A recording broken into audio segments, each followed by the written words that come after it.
Kosovo nije jedan običan deo Srbije. Kosovo je samo srce Srbije. Čitava naša istorija je na Kosovu. Svi naši manastiri su na Kosovu. Kosovo je duša Srbije,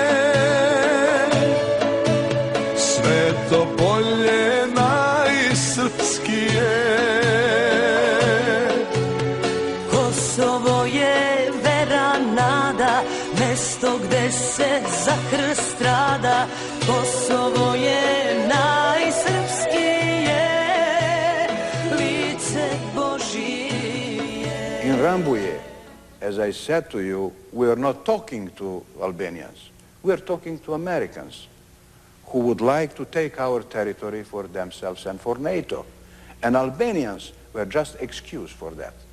They were keeping them in a side room to be their alibi for doing those crimes. Kosovo je vera, nada, mesto gde se za krst rada. Kosovo je najsrpskije, lice Božije.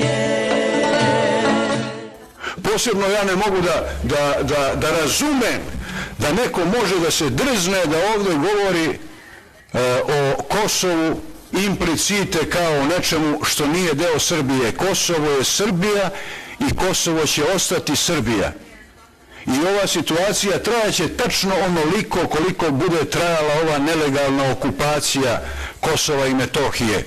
Nelegalna zato što je do nje došlo zloupotrebom Ujedinjenih nacija i rezolucije 1244 Saveta bezbednosti koja predviđa prisustvo bezbednosnih snaga Ujedinjenih nacija.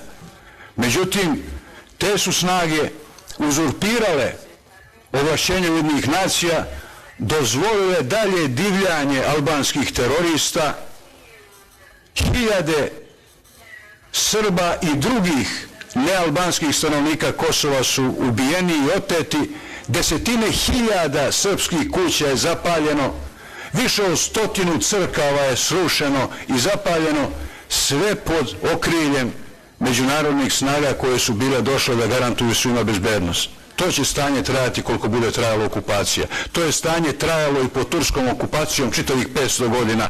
Ova neće moći toliko da traje, ali onog trenutka kad se ona završi, Kosovo će opet biti potpuno pod srpskom kontrolom.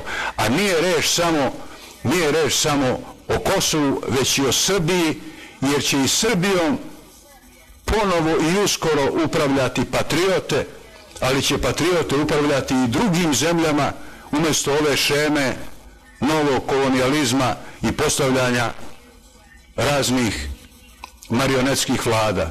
Jedno polje prelepo, Božurom se kitilo, jedno polje presveto, u nebo se propelo, jednu veru čuvalo, u krvi se kupalo.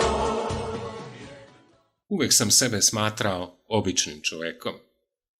Istorijske i druge okolnosti u jednom trenutku dovele su me u situaciju da sav svoj život posvetim narodu kome je sve bilo ugroženo.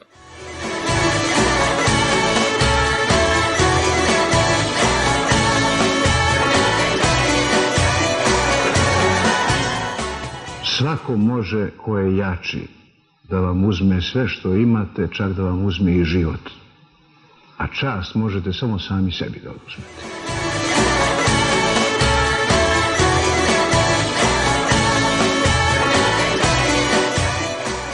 Moji politički protivnici ili većina njih nikada nisu učestvovali u naporima vlasti na čijem sam čelu bio, da se sačuva integritet Srbije. I onda, kada su kod mene dolazili da o tome razgovaramo i da se eventualno dogovorimo oko zajedničkog istupanja, nisu se pridržavali dogovora i najčešće su me posle 2-3 dana optuživali javno za poteze za koje su mi u 4 oka davali podršku.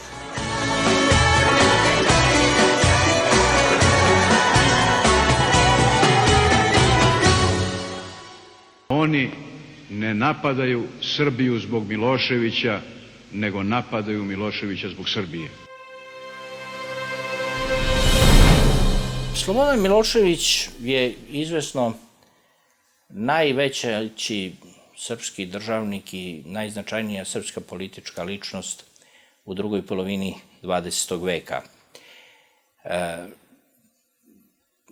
On je u značajnoj meri doprineo podizanju, čak ne podizanju, nego bih preciznije rekao, stvaranju srpske nacionalne svesti,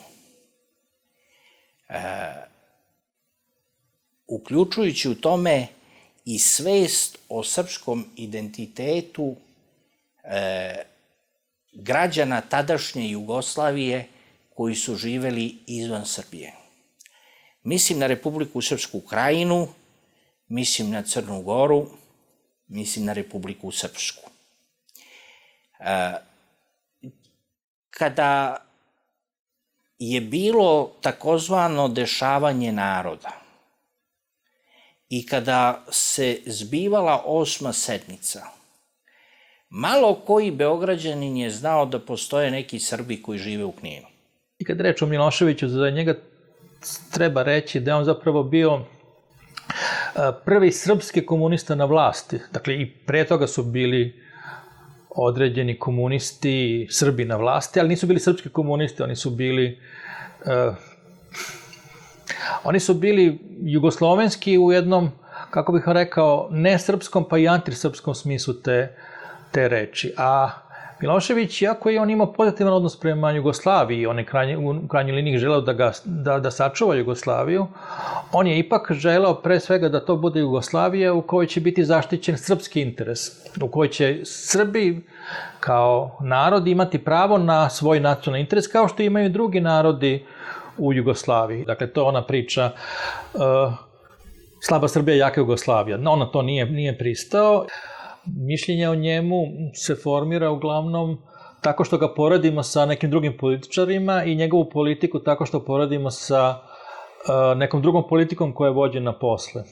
I imajući u vidu šta nam se desilo posle 5. oktobra, kakvi su bili političari i kakva je politika vođena, onda mišljenje o njemu, ne samo kod nekoga kao što sam ja koji se bavio s njim kao neka vrsta njegovog političkog biografa, nego i kod istoričara, nego uopšte mislim i kod običnog sveta, da se znatno popravilo.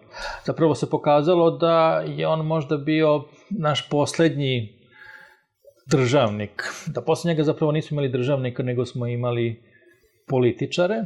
Kao prijatelj i višegodišnji bliski saradnik Slobodana Miloševića, mogu da kažem da će on u srpskoj istoriji, u istoriji srpskog naroda ostati kao veliki državnik, reformator i heroj koji je celog sebe stavio u službu svoje zemlje i naroda, koji se usudio u odbrani slobode da se suprotstavi najstrašnijoj i najmoćnijoj sili u istoriji planete, NATO alijansi.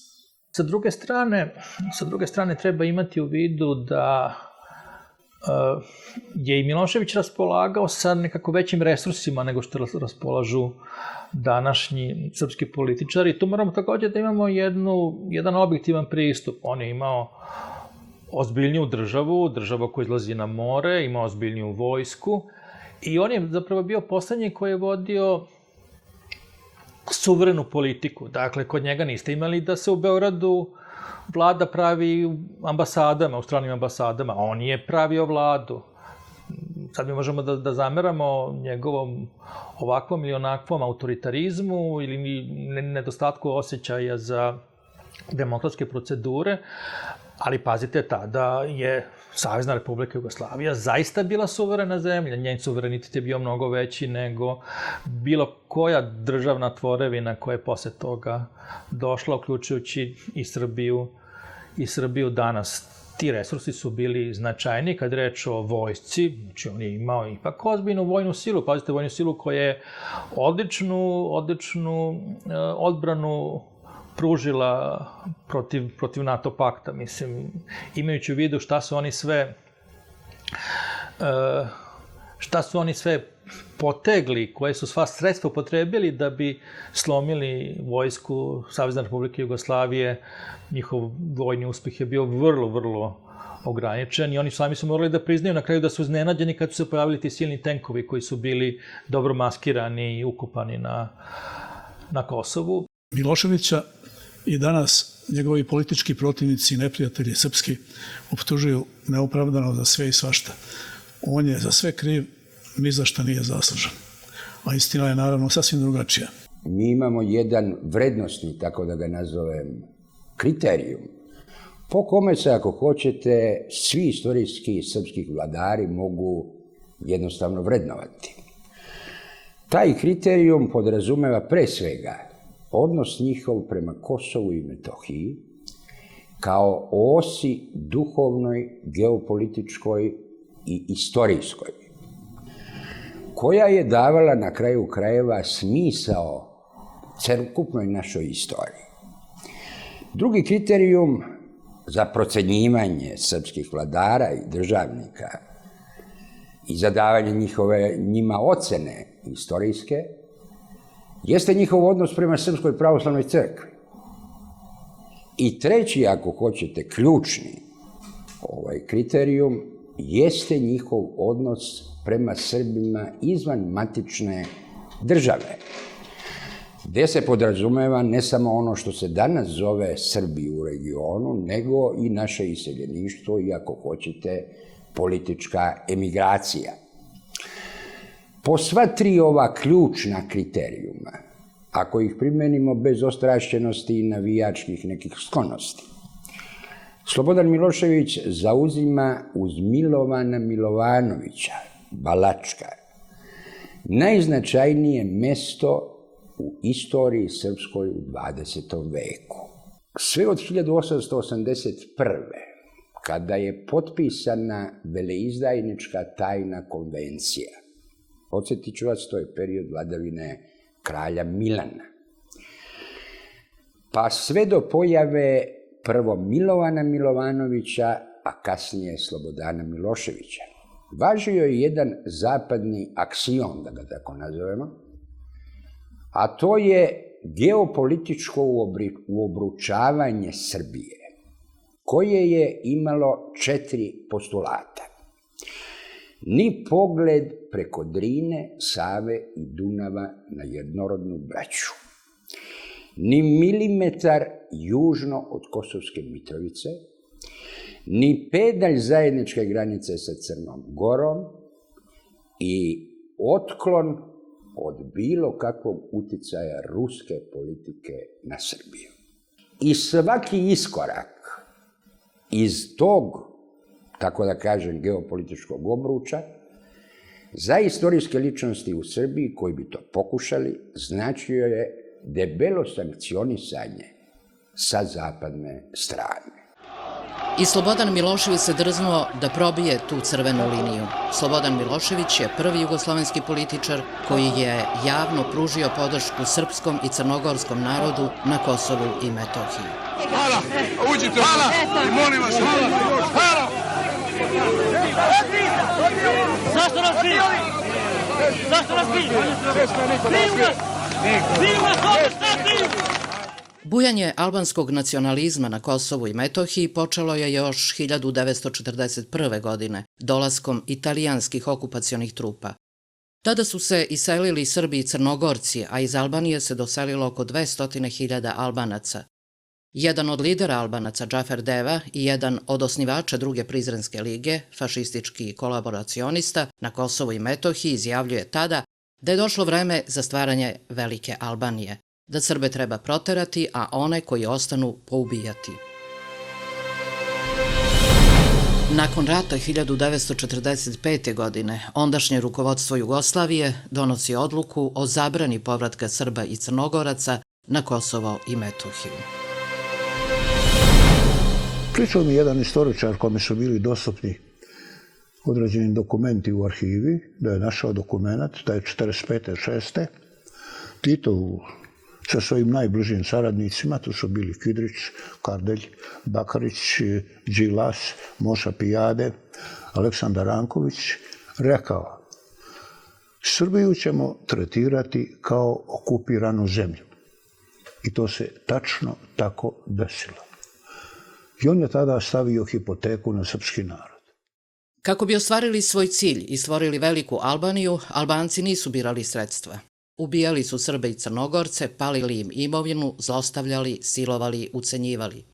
U Prištini Zoranu Žižić, majku jednog profesora Žižića, iskasapili na parčad u sobi koja nije htjela da napusti. Ona je zapomagala, tražila pomoć, a nije malo od koga. Oni su Albanci nju iskasapili. Braća Mazreku, koja su kasnije oslobođena u 800, koje je oslobodio, ja mislim, Koštunica.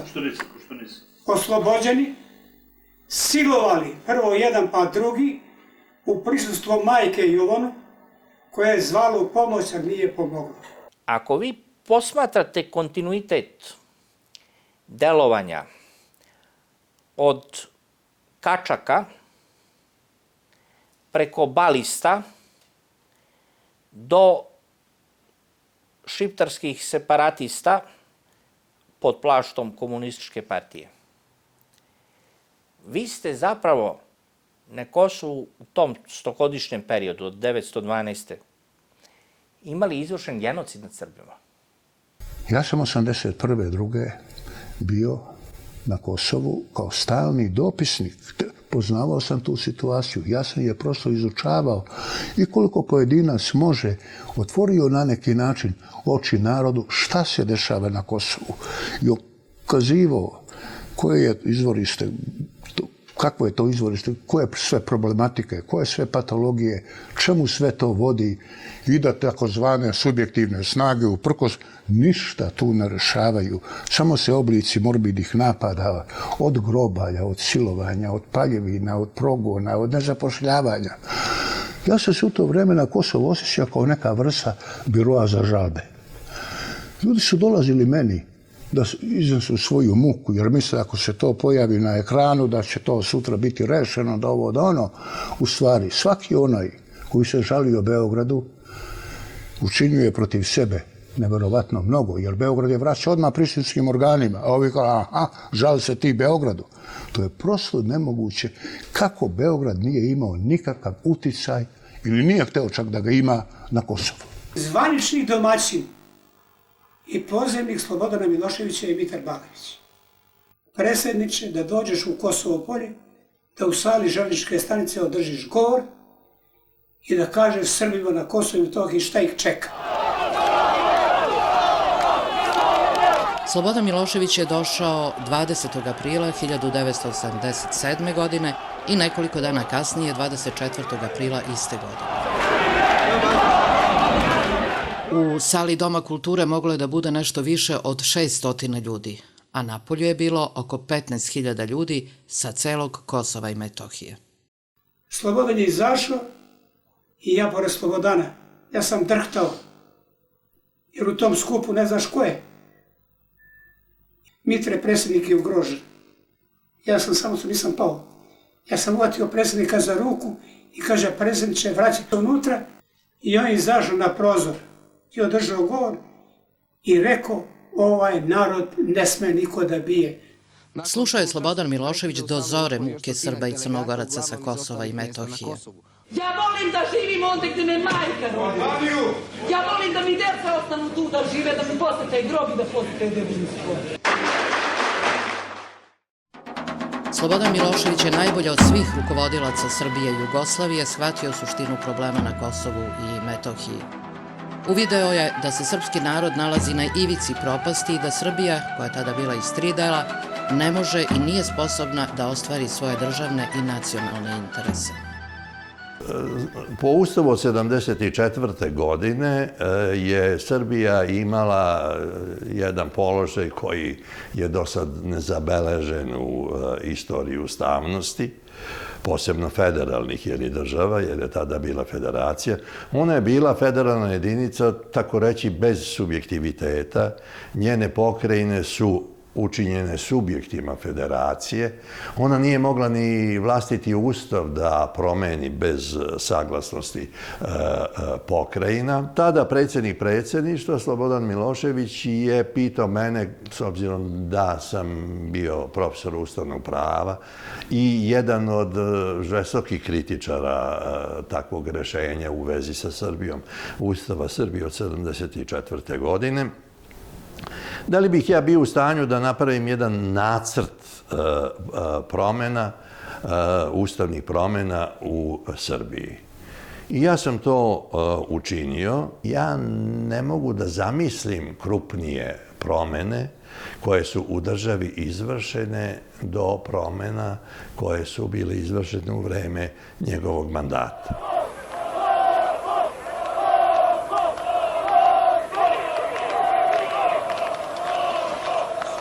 Poštovani gledalci, dobar dan sa Gazimestana pokraj Prištine. Na ovoj blagoj uzvišici pokraj polja Kosova postavljeno je 12 naših kamera preko kojih ćemo nastojati da vam što ubedljivije prenosimo, dočaramo glavnu manifestaciju kojom se obeležava veliki istorijski datum. 600 godina od Kosovskog boja. Na ovom mestu u srcu Srbije, na polju Kosovu, pre 6 vekova, pre punih 600 godina, dogodila se jedna od najvećih bitaka onoga doba. Sticajem društvenih okolnosti, ovaj veliki 600-godišnji jubilej Kosovske bitke dogodio se u godini u kojoj je Srbija posle mnogo godina, posle mnogo decenija povratila svoj državni, nacionalni i duhovni integritet.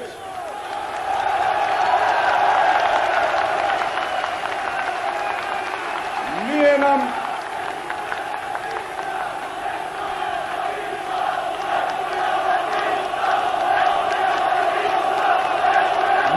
prema tome danas teško da odgovorimo na ono staro pitanje sa čim ćemo pred Miloša.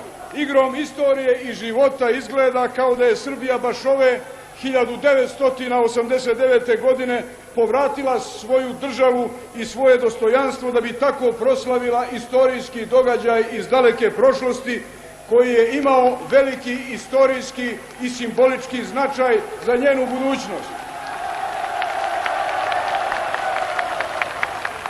Pre 6 vekova Srbija je ovde na polju Kosovu branila sebe, ali je branila i Evropu.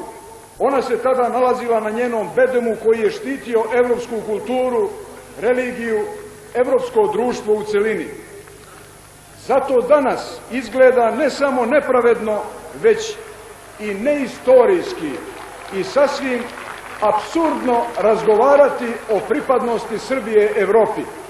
Ona je u njoj neprekidno, danas kao i pre. Razume se na svoj način, ali takav koji je u istorijskom smislu nije nikada lišio dostojanstva. Prošlo je 30 godina i nešto više od tog, po mnogo čemu zaista jedinstvenog događaja, prosto čudesnog događaja, više značajnog događaja, koji se jednostavno kao takav ne može zaboraviti. Ne može se čak ni potisnuti iz sećanja. To sećanje ne može čak ni izbledeti. Kada smo došli u Prištinu i ujutru pošli na Gazimestan, mi nismo kolima mogli 1,2 km, jer masa je zakrčila sve puteve. Imao sam utisak da su tog dana i prethodnih dana svi putevi u Srbiji jednosmerni. Svi vode na Kosovo, na Gazimestan. Nikada ni jedan srpski političar nije napravio miting sa 2 miliona ljudi. Miloševiću je to na Gazimestanu pošlo za ruku. Da podsjetim da su u prvom redu sedeli svi članovi predsjedništva SFRJ, da su bili predstavnici diplomatskog kora. Svetosavlje i Kosovski zavet. To je Srpska pravoslavna crkva kao identitetski temelj podarila srpskom narodu i mi kad god smo izlazili iz tog identitetskog kruga, mi smo postajali kao Srbi, jedna neosvešćena masa, da ne kažem neko ko je silazio sa tog puta taj je uglavnom zabazao u istorijska bespuća. Slobodan Milošević je, o čemu se najmanje govori ovde, i uopšte se ne pominje, ne samo podstakao, nego i omogućio crkveno pomirenje u Srpskoj pravoslavnoj crkvi. To pomirenje se dogodilo na Sretenje Gospodnje 1992. godine. Albancima na Kosovu Slobodan Milošević je poručio: nećemo dopustiti ni da prava, ni dostojanstvo Albanaca na Kosovu i u Srbiji budu ugroženi. Stao sam na stranu ugroženih, onda su to bili Srbi i Crnogorci. Nisam na njihovu stranu stao zato što sam Srbin, već zato što se sili i nepravdi mora stati na put. Da je neki drugi narod bio na sličan način ugrožen u Republici u kojoj imam političku odgovornost, ovlašćenja i mogućnosti da ih upotrebim, stao bih na stranu tog drugog naroda, odnosno na stranu pravde.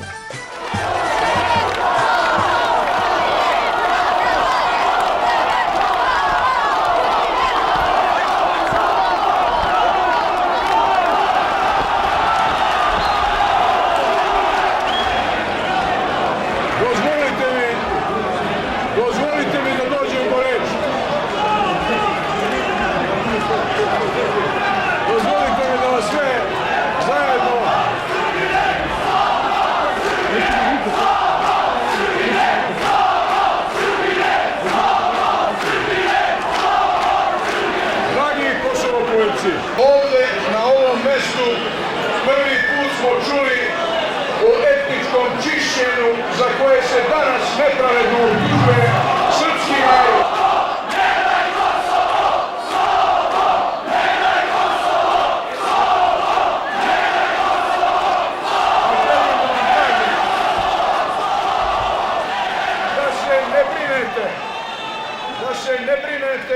Da se ne plašite, da nikad nećemo dati Kosovo i da nikad ni Srbija ni srpski narod neće dati Kosovo.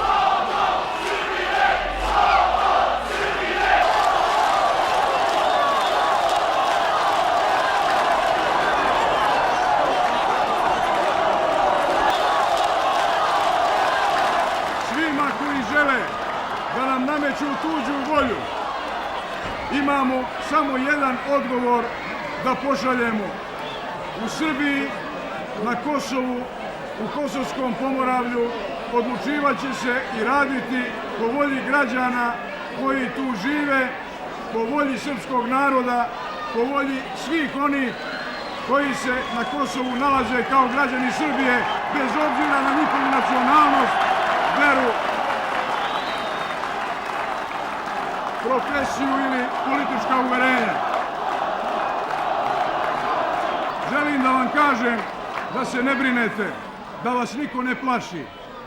Nema te cene po koju mi možemo dati Kosovo.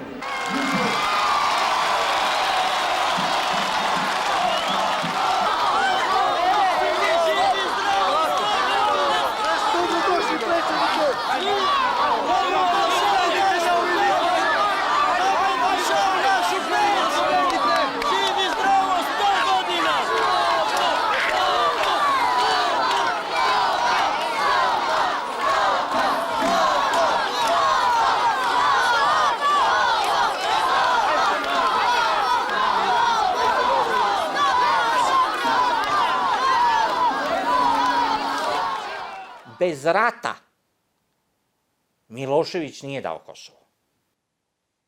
Sa predsjednikom Miloševićem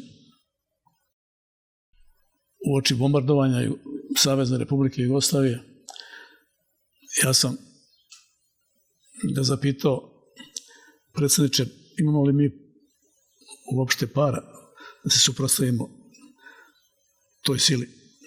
On me je iznenađen, onako pogledao i uzvratio pitanje: a ima li sloboda cenu? Nema, naravno, rekao sam. Takav je bio Slobodan Milošević. I takav je ostao do posljednjeg trenutka. Tu baklju slobode, tu srpsku slobodarsku misao on je duboko u sebi nosio i u najtežim trenucima i dok je bio utamničen u Haškoj tamnici i tako je bilo do posljednjeg daha. I to je platio najvećom cenom i svojom glavom. Više puta ste izjavili da ste protiv upotrebe sile u rešavanju problema u svetu. Kako komentarišete pretnje NATO-a našoj zemlji? Je voulais, et quand l'OTAN ou la NATO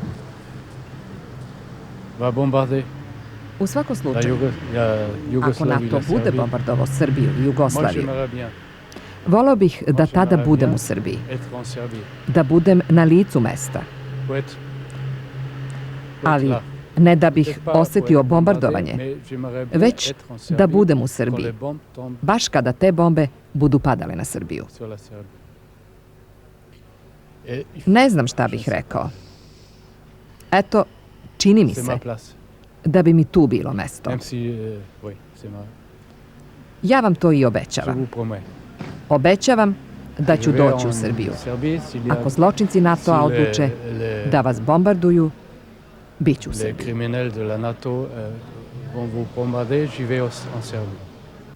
Harold Pinter, autor svetski afirmisanih drama, književnih i reditelj povodom bombardovanja Savezne Republike Jugoslavije, izjavljuje: Milošević je odbio da poljubi američku stražnjicu i Clinton je udario srpski narod u glavu s katastrofalnim posledicama za Kosovo. Sramota me što sam Britanac, kaže Pinter. Blair, Cook i Robertson upustili su se u okrutna ubistva. On je na televiziji izjavio da je jedini cilj ove akcije uspostava američke dominacije u Evropi i pretvaranje Kosova u američku koloniju.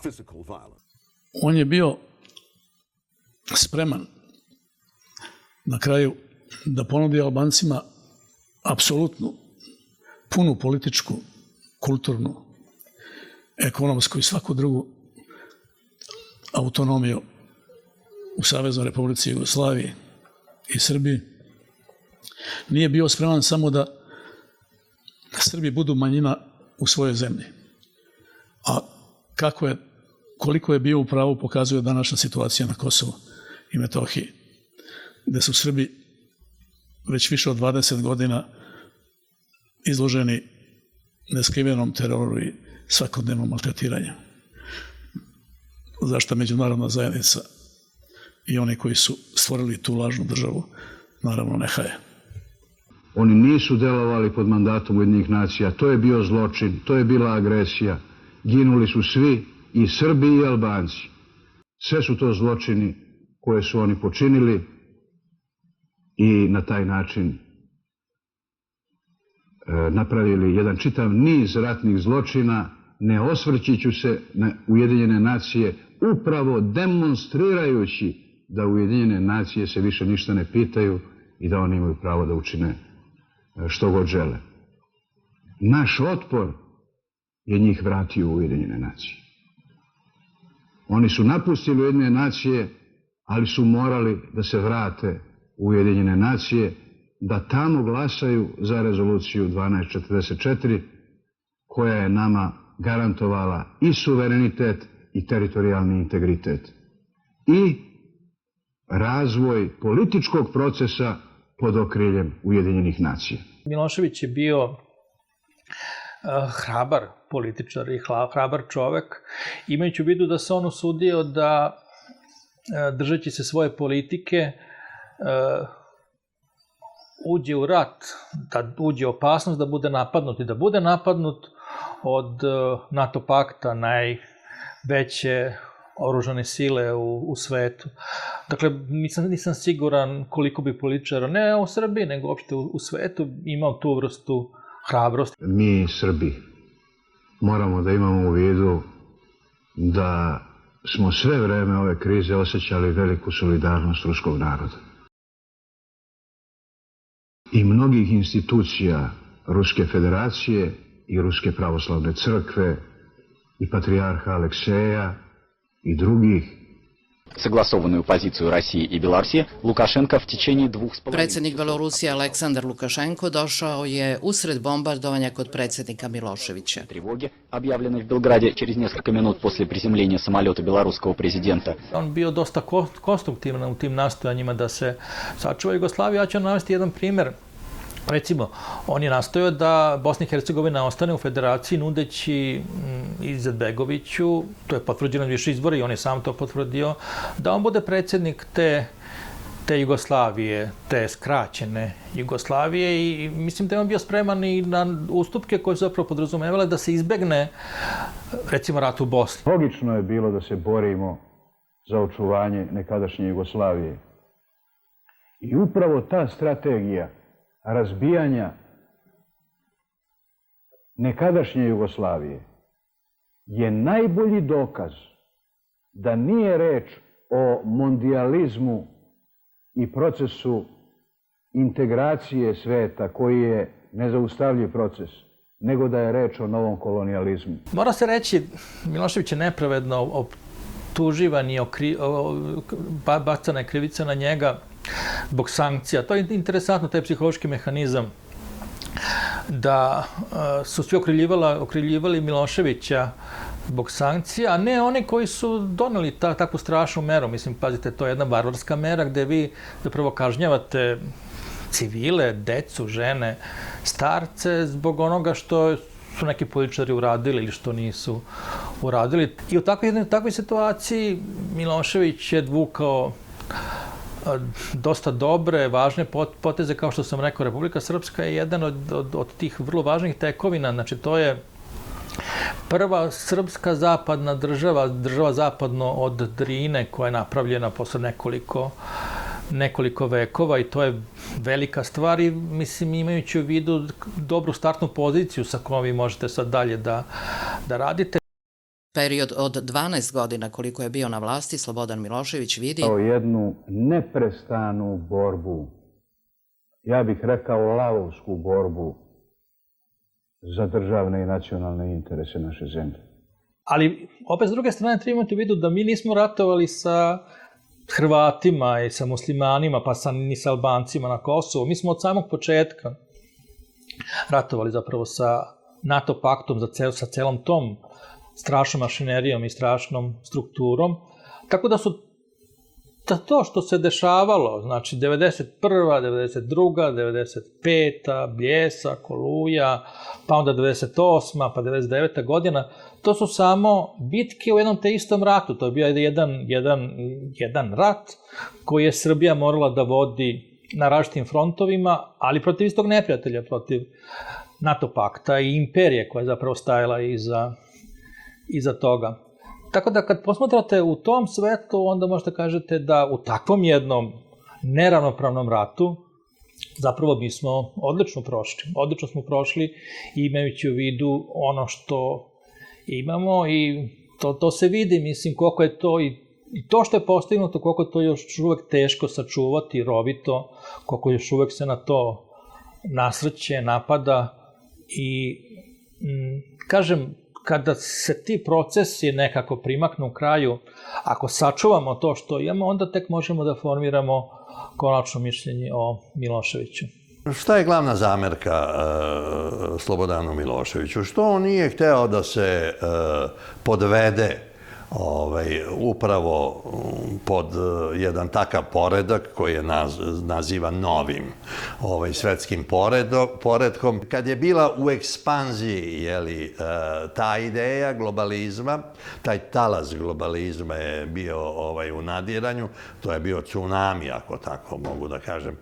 On se tome odupro, ne čineći pritom štetu drugim narodima, ali ne dajući ni drugim narodima da svojataju srpski narod, da ga komadaju, da ga kidaju od svoje matice i da ga prevode u svoje države kao nacionalnu manjinu. Nije on izdao mene i tebe, nas. Mi smo izdali i proneverili njega, kaže Brana Crnčević. Za rušenje Slobodana Miloševića Amerika, Britanija i Nemačka su uložile veliki novac. Montgomery je to i objavio u svojim memoarima da je Amerika dala oko $100 miliona za finansiranje tog nasilnog svrgavanja s vlasti Miloševića. Milošević je dobio manji broj glasova od Koštunice, ali nije izgubio izbore. Jer Koštunica nije dobio preko 50% glasova. I postoji presuda gde je suđeno Saveznoj izbornoj komisiji iz 2010. ili 2011. godine Okružnog suda u Beogradu, dakle u vreme dosističke vlasti, kojom je utvrđeno da nije bilo nikakve izborne krađe u korist Miloševića, što je bilo predmet optužbe. Pred drugi krug izbora želim da vas na ovaj način upoznam sa svojim viđenjem izbornih i političkih prilika u našoj zemlji, posebno u Srbiji. Uspostavljanjem vlasti koju podržava, odnosno koju instalira zajednica zemalja okupljenih u NATO alijansi, Jugoslavija bi neizbežno postala zemlja čija bi se teritorija brzo rasparčala. Kosovo bi bilo prva žrtva. Njegov sadašnji status bi se proglasio za legalan i definitivan. To je prvi deo Srbije sa kojim bi se ona morala da oprosti, ne izražavajući pritom čak ni nadu da će joj taj deo njene zemlje jednom moći da bude vraćen. Što se Crne Gore tiče, njena sudbina bi bila prepuštena mafiji, čija bi pravila igre građani trebalo dobro da znaju. Svaka nedisciplina, a pogotovo svako protivljenje interesima mafije stavlja vas na listu za odstrel koja isključuje pravo na svako pomilovanje. Velika podela na većinu siromašnih i manjinu bogatih, to je slika istočne Evrope već nekoliko godina i nju svi možemo da vidimo. Ta slika ne bi mimo išla ni nas.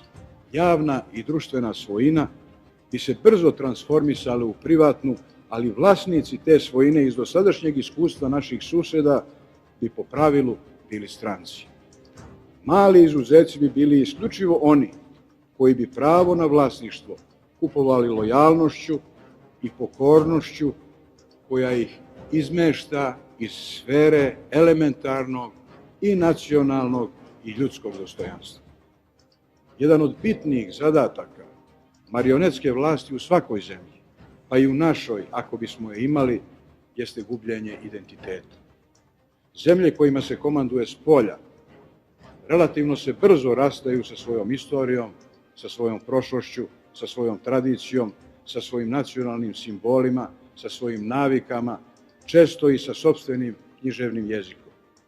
Nevidljiva na prvi pogled, ali veoma efikasna i nemilosrdna selekcija nacionalnog identiteta svela bi ga na nešto nacionalnih jela, po neku pesmu i kolo, imena nacionalnih heroja nadenuta prehrambenim proizvodima i kozmetičkim sredstvima.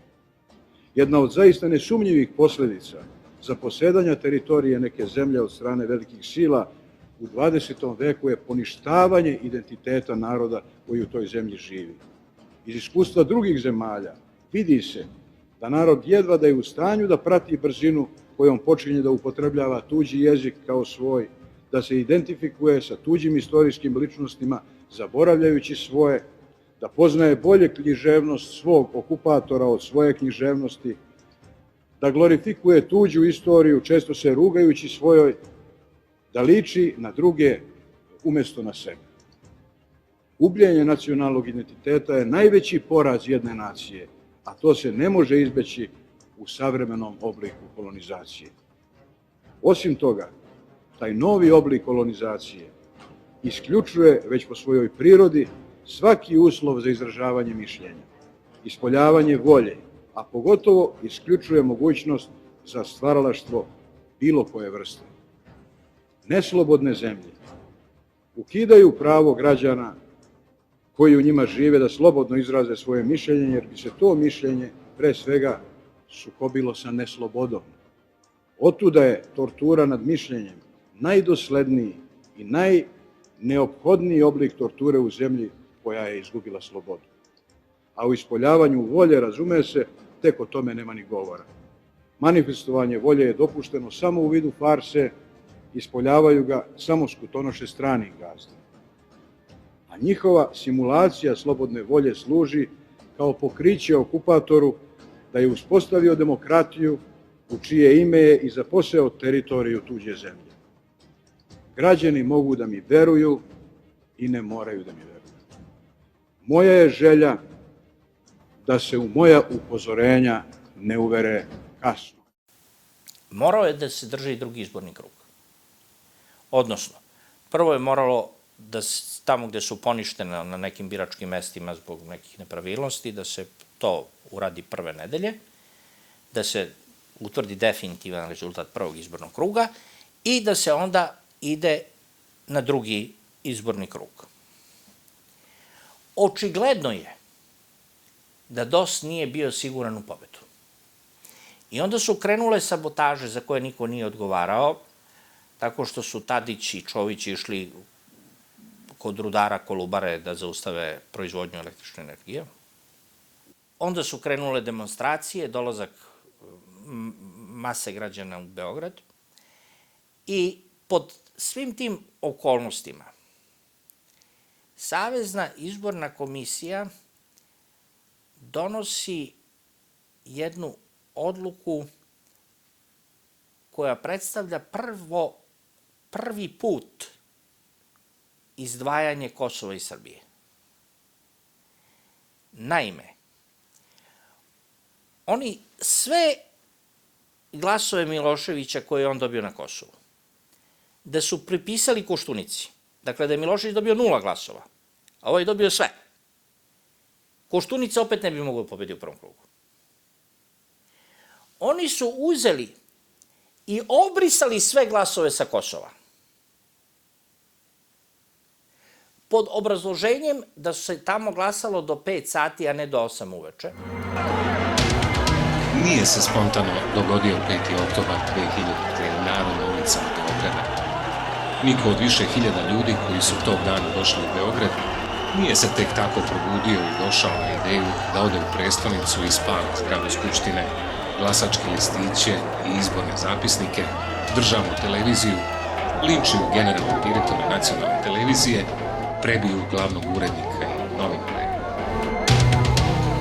U seoskoj kafani u Laktašima u Republici Srpskoj održan je 4. oktobra 2000. godine sastanak britanskih obaveštajaca, službenika CIA i predstavnika vojne obaveštajne službe. A Britanci su kao telokranitelje vodili ekipu specijalaca SAS-a. Na tom sastanku trebalo je doneti konačne odluke šta će se dešavati sledećeg dana. Ljudi iz vojne obaveštajne službe su jasno rekli: čak i ako Milošević i pozove vojsku da izađe na ulice, vrhovna komanda neće poslušati, rekao je u jednom intervju Tim Marshall, britanski novinar, urednik britanske TV mreže Sky News, koji je inače u to vreme bio dopisnik sa ovih prostora te televizije. Doug Scone iz britanske agencije za istraživanje javnog mnjenja, Penn, Scone i Berland, procenio je da bi kandidat za predsjednika trebalo da bude neokaljani Vojislav Koštunica, na što je Zoran Đinđić odmah pristao i dogovorio se da mu pripadne mesto premijera Srbije. Ovo takođe navodi Tim Marshall u knjizi Igre senke, napisanoj odmah posle 5. oktobra 2000. godine. On takođe navodi da je rušenje Miloševića dugo pripremano, a u Briselu je čak predlagano i ubistvo Slobodana Miloševića.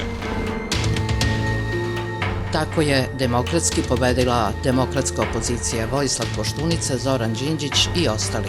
I realizovali su obećanje koje su dali onima koji su ih doveli na vlast i već 1. aprila 2001. godine uhapsili Slobodana Miloševića. On je optužen za zloupotrebu službenog položaja. Slobodan Milošević je inače dobio garancije prilikom hapšenja od nove vlasti da neće biti isporučen Hagu, što inače tada garantovao i naš ustav.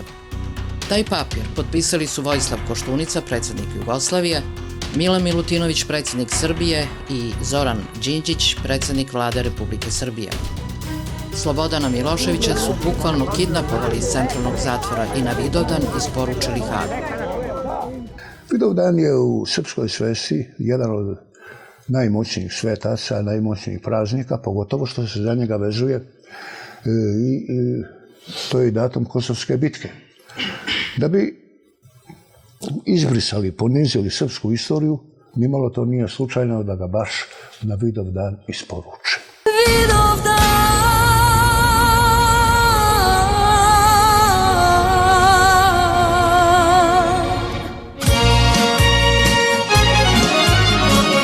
večni plamen u našim srcima. Kosovskog boja ostaje istina. Kordona krenem, tebe se vraćam ponovo. Ko da mi otme iz moje duše Kosovo.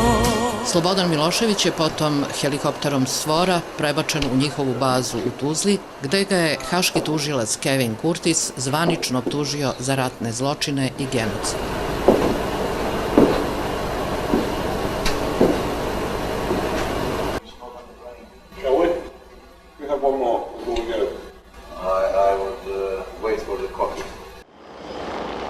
Nešto posle ponoći Slobodan Milošević je stigao u zloglasnu tamnicu Scheveningen u Hagu.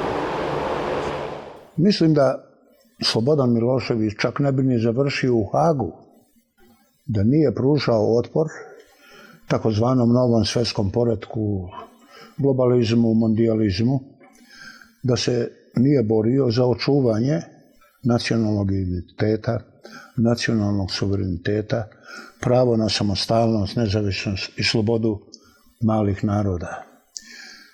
Svi oni koji su od straha pred Amerikom poklekli pred njihovim zahtevima u tom smislu, počevši od Gorbačova, Jeljcina i mnogih drugih, oni su opstali na sceni i bili čak i favorizovani.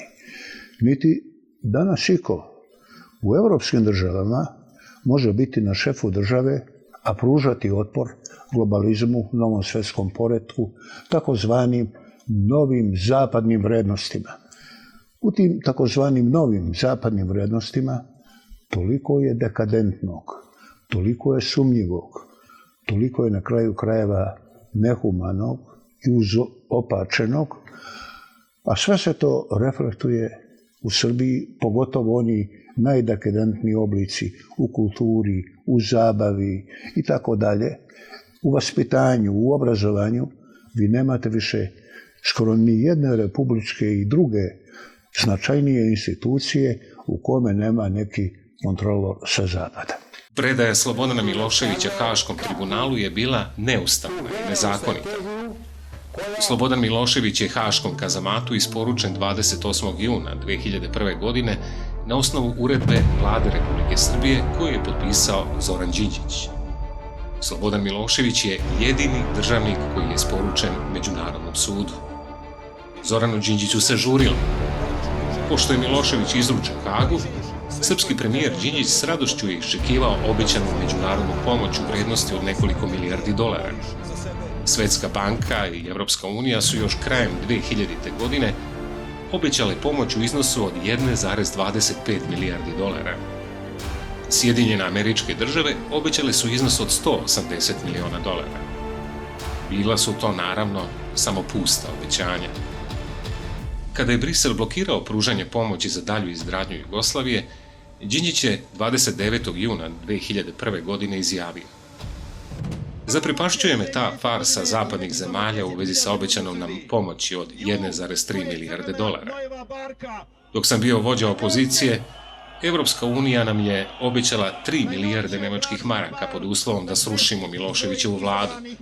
Gde je sada taj novac?" žalio se Đinđić. U svojim memoarima Carla Del Ponte ovako opisuje svoj susret sa Đinđićem, sa kojim se pogađala oko odlaska Slobodana Miloševića u Hag. Sjećam se Đinđićevog glasnog smeha kada je rekao: "Dajte mi milijardu i vaši." Demokratska stranka je svoju vladavinu započela hapšenjem, kidnapovanjem i protivustavnim izručenjem predsjednika Miloševića Haškom tribunalu. Ovaj demokratski čin ostaće upamćen kao sraman deo srpske istorije. Na Vidovdan 1389. godine Turci su odsekli glavu knezu Lazaru, a 612 godina kasnije Demokratska stranka isporučila Haškom tribunalu glavu dugogodišnjeg predsjednika naše države, Slobodana Miloševića.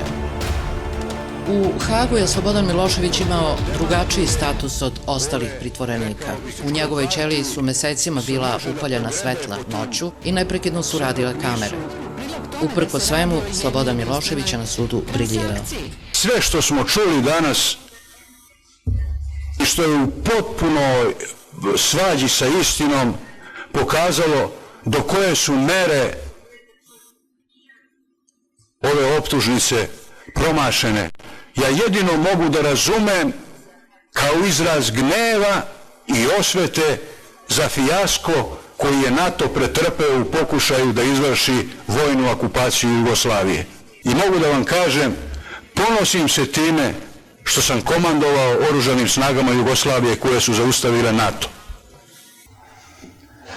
Kada govorimo o onome što je Milošević bio u našoj politici, našoj istoriji, moramo da imamo u vidu i njegovo držanje u Hagu. Dakle, on je tu pokazao da ne brani sebe, nego da brani svoju zemlju, da brani Srbiju. Stavio je interese zemlje iznad svojih ličnih interesa. To se videlo potpuno očigledno. I taj jedan proces koji je trebalo da zapravo svu krivicu svali na njega, se potpuno okrenuo, zapravo on je okrenuo. Kada vidite izveštaje američke ambasade iz Haga, a ti izveštaji su postali dostupni zahvaljujući Wikileaksu, vi zapravo vidite, kada čitate te izveštaje, vi vidite divljenje koje oni pokazuju prema Miloševiću, njegovoj inteligenciji, njegovom fotografskom pamćenju i njegove hrabrosti, njegove spremnosti da se suprotstavi tom monstrumu od suda koji ima ogromne, gotovo neograničene kapacitete, istražiteljske, istovremeno novčane kapacitete. On je bio sam. On je imao ekipu koja mu je pomagala, ali to sve bilo na nekoj vrsti dobrovoljne osnove i sam u takvoj jednoj situaciji on se hrabro i odlučno držao i to je strahovito popravilo utisak o njemu i kao političaru i kao čoveku.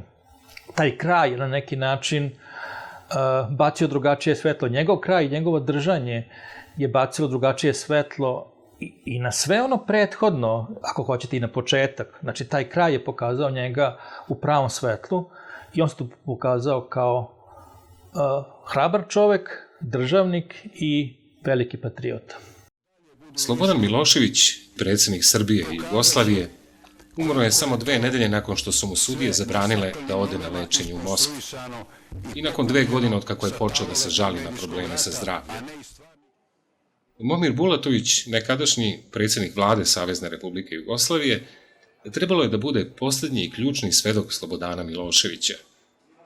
Ja sam bio praktički posljednji koji ga je vidio živoga sa ove naše strane. Prvo Zdenko Tomanović je otišao da odnese to pismo u rusku ambasadu i molbu da ruska ambasada nešto preduzme, jer je on žestoko sumnjao da ga truju i da ga ubijaju. U pismu Slobodan Milošević između ostalo piše: smatram da je uporno nastojanje da mi se uskrati lečenje u Rusiji motivisano strahom da bi pažljivom stručnom analizom bili otkriveni aktivni, namerni postupci narušavanja mog zdravlja za sve ovo vreme, koji se ne bi mogli sakriti od ruskih stručnjaka. Obraćam vam se u očekivanju da mi pomognete u zaštiti od kriminalne aktivnosti u instituciji koja radi pod znakom Organizacije Ujedinjenih nacija i da što pre budem u mogućnosti da dobijem adekvatno lečenje u vašoj bolnici, u čije lekare, kao i u Rusiju, imam puno poverenja.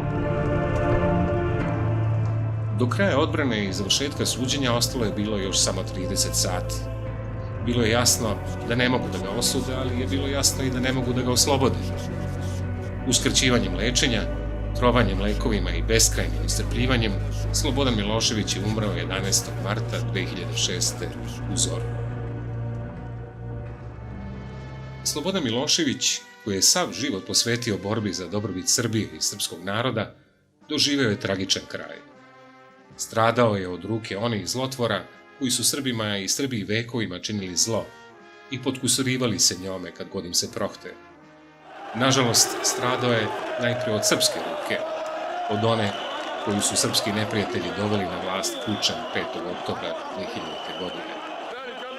Ti besramnici koji su uzjahali Srbiju posle nasilnog preuzimanja vlasti, znali su da neće moći nesmetano da sprovode volju i naloge stranih gospodara, dok je Milošević u Srbiji, u životu, i predali su ga protivzakonito i besramno u u ruke onih koji su 78 dana i noći bestijalno bombardovali Srbiju, razarali i pretili da će sravniti sa zemljom, da će Srbima promeniti gen i misao, da će ih pretvoriti u zombije, koji su pred očima celog sveta izvršili genocid nad starim srpskim narodom, jer su znali da im se to može, da su sila koju niko ni za šta ne može da kazni.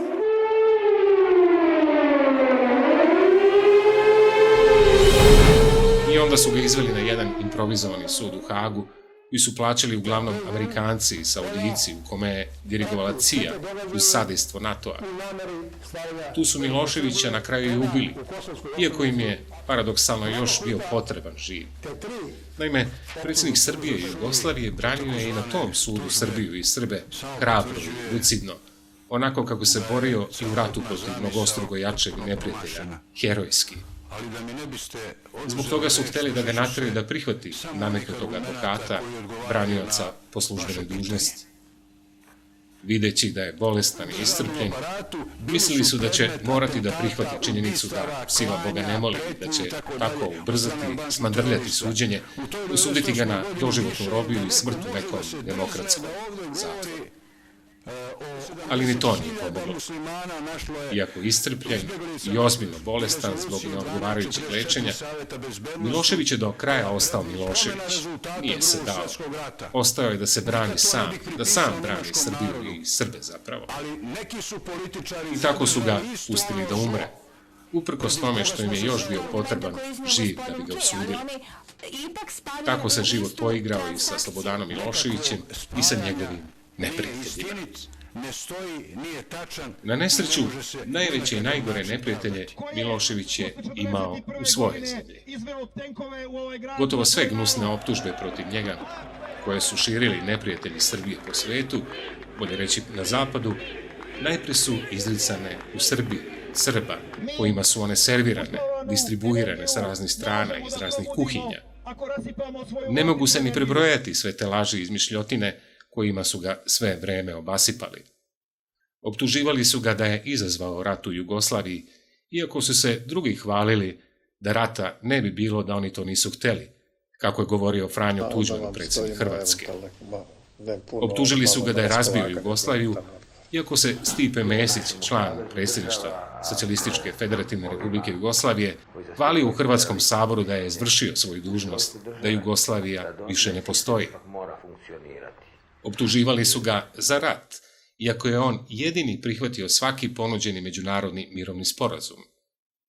Optuživali su ga za razbijanje Jugoslavije, iako je sve učinio da bi je sačuvao, makar i umanjenu, jer je to bio jedini način da Srbi žive u jednoj državi.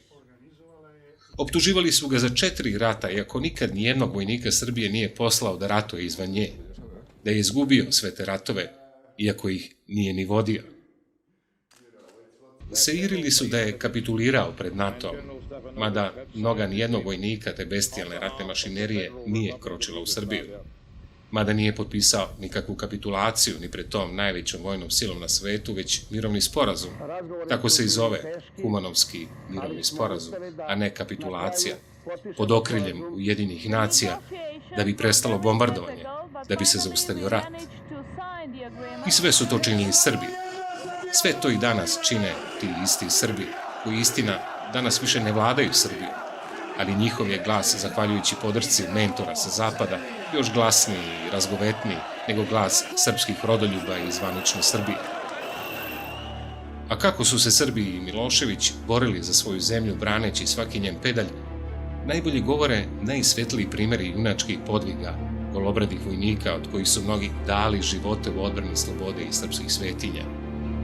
Da te žrtve uprkos svemu nisu bile uzaludne, govori i činjenica da ni posle više od 20 godina srpski neprijatelji još nisu završili svoj zločinački posao i dan danas mrcvare Srbiju i otimaju Kosovo. I danas ga još traže od Srbije, iako govore kako ga je Srbija odavno izgubila. Vreme, istorija, svakog će staviti na svoje mesto, pa i Slobodana Miloševića. Srpski rodoljubi veruju da će Slobodan Milošević uskoro Srbima biti ono što on u stvari i jeste, primer, uzor državnika koji je celog sebe stavio u službu svog naroda i svoje zemlje. Srbija može samo da se nada da više nikada neće doći vreme da ih neki rat izazvan hirom svetskih moćnika zatekne bez snažne vojske i moćnih saveznika. Jer gotovo svi gube iz vida činjenicu da Srbija u vreme rata u Jugoslaviji i nije imala svoju vojsku, niti Milošević imao kontrolu nad njom, čak i onda kada ju je u svemu pomagao i finansirao. Savezna Republika Jugoslavija je imala jaku vojsku, obučenu i dobro opremljenu, ali u vreme agresije NATO zemalja na nju, Miloševiću su u mnogome bile vezane ruke. O tome slikovito govori ovaj primjer. Kada je NATO napao Srbiju, savezna vlada nije mogla da proglasi ratno stanje, jer se tome protivio predsjednik Crne Gore Milo Đukanović na sastanku Vrhovne komande. Tek kada su ga Milošević i Momir Bulatović priterali uza zid pitanjem čoveče imamo li pravo na odbranu, on je nevoljno procedio imamo.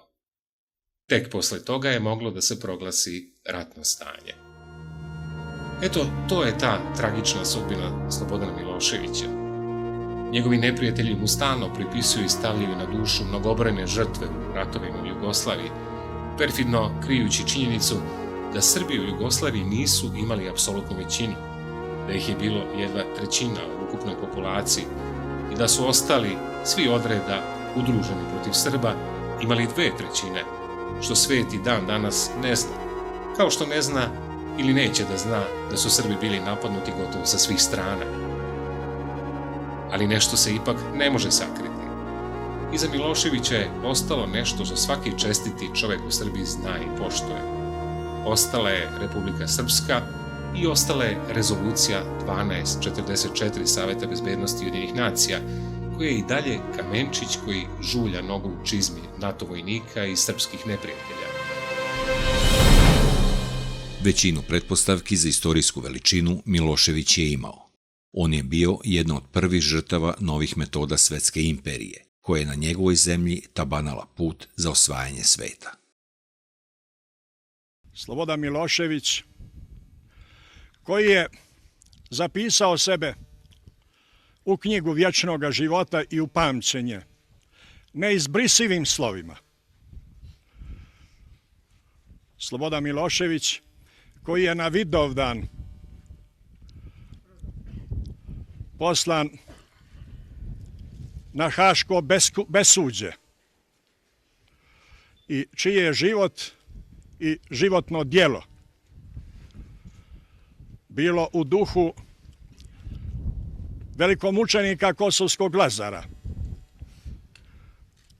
Vidovdansko i Lazarovsko žitije je žitije i kraj žitija Slobodana Miloševića.